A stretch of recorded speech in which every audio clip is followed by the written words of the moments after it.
আমরা সবাই জানি আমাদের যে কাজই করি না কেন আমাদের প্রত্যেকটা কাজের একটা নিয়ত থাকে, উদ্দেশ্য থাকে।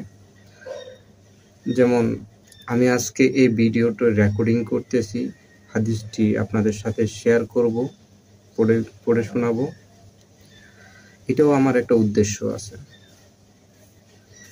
এখন আমার এই যে কাজের যে উদ্দেশ্য, সেটা হচ্ছে যদি আমার দুনিয়াবি কোনো স্বার্থের উদ্দেশ্য হতে পারে, অথবা মহান আল্লাহ রাব্বুল আলামিনের সন্তুষ্টির উদ্দেশ্য হতে পারে। সেক্ষেত্রে আমাদের উদ্দেশ্যের ক্ষেত্রে আমাদের ভিন্নতা আছে। তো এখন আমি আপনাদের সামনে যে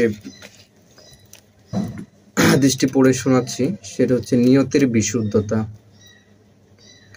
নিয়তের বিশুদ্ধতা বলতে আমরা কি বুঝি? সেক্ষেত্রে হচ্ছে উদ্দেশ্যের সততা ও একনিষ্ঠতা আছে কিনা। এক্ষেত্রে আমরা বুখারী শরীফ এবং মুসলিম শরীফের একটি হাদিস আপনাদের সাথে পড়ে শোনাই। আশা করি আপনারা আল্লাহ রাব্বুল আলামিন আপনাদের ধৈর্য ধরে শোনার এবং বোঝার তৌফিক দান করবেন। হযরত উমর বিন খাত্তাব রাদিয়াল্লাহু তাআলা আনহু থেকে বর্ণিত আছে যে রাসূলুল্লাহ সাল্লাল্লাহু আলাইহি সাল্লাম বলেছেন, নিয়ত বা উদ্দেশ্যের উপরই সব কাজ নির্ভরশীল। মানুষ যা নিয়ত করে তাই পায়। যেমন যে ব্যক্তি আল্লাহ তার রাসূলের উদ্দেশ্যে হিজরত করবে, তার হিজরতই হবে প্রকৃত হিজরত। আর যে ব্যক্তি দুনিয়ার কোনো স্বার্থ অর্জন কিংবা কোনো মহিলাকে বিয়ের উদ্দেশ্যে হিজরত করবে, তার হিজরত হবে দুনিয়ার জন্য কিংবা সংশ্লিষ্ট নারীর জন্য। বুখারী মুসলিম শরীফে হাদিসটি বর্ণিত আছে। এক্ষেত্রে আমরা হাদিসটির ব্যাখ্যা বিশ্লেষণে লেখক যে কথাগুলো বলেছেন সেগুলো আপনাদের সামনে একটু শেয়ার করি। মানুষের চিন্তাকর্মের পরিশুদ্ধি ও প্রশিক্ষণের ক্ষেত্রে এটি একটি অত্যন্ত প্রয়োজনীয় গুরুত্বপূর্ণ হাদিস। আর হাদিসটি হচ্ছে নিয়তের বিশুদ্ধতা। রাসূল সাল্লাল্লাহু আলাইহি ওয়াসাল্লামের এই হাদিসের মর্ম এই যে কোনো সৎ কাজ করা হোক না কেন, তা কি উদ্দেশ্য ও কোন নিয়তে করা হয়েছে তার ভিত্তিতে তার পরিণাম ও প্রতিদান নির্ধারিত হবে। যদি উদ্দেশ্য সৎ থেকে থাকে তবে তা সওয়াব পাওয়া যাবে, আর যদি উদ্দেশ্য অসৎ হয়ে থাকে তবে সওয়াব পাওয়া যাবে না। কোনো কাজ দেখতে যতই পুণ্যের কাজ হোক না কেন, আখিরাতে তার প্রতিদান কেবল তখনই নির্ধারিত হবে বা পাওয়া যাবে যখন তা আল্লাহকে সন্তুষ্ট করার উদ্দেশ্যে যদি হয়ে থাকে।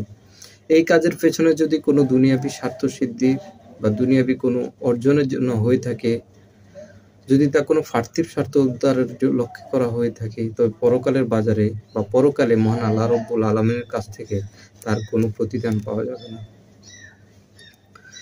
পরকালে ওই কাজ অচল মুদ্রা হিসেবে পরিগণিত হবে। এই কথাটাকে তিনি হিজরতের উদাহরণ দিয়ে বুঝিয়েছেন। হিজরত কত বড় ত্যাগ, পুণ্যের কাজ। মানুষের নিজের ঘর বাড়ি, সহায় সম্পদ, নিজের জন্মভূমি চিরদিনের জন্য ত্যাগ করে অন্যত্র চলে যেতে হয়।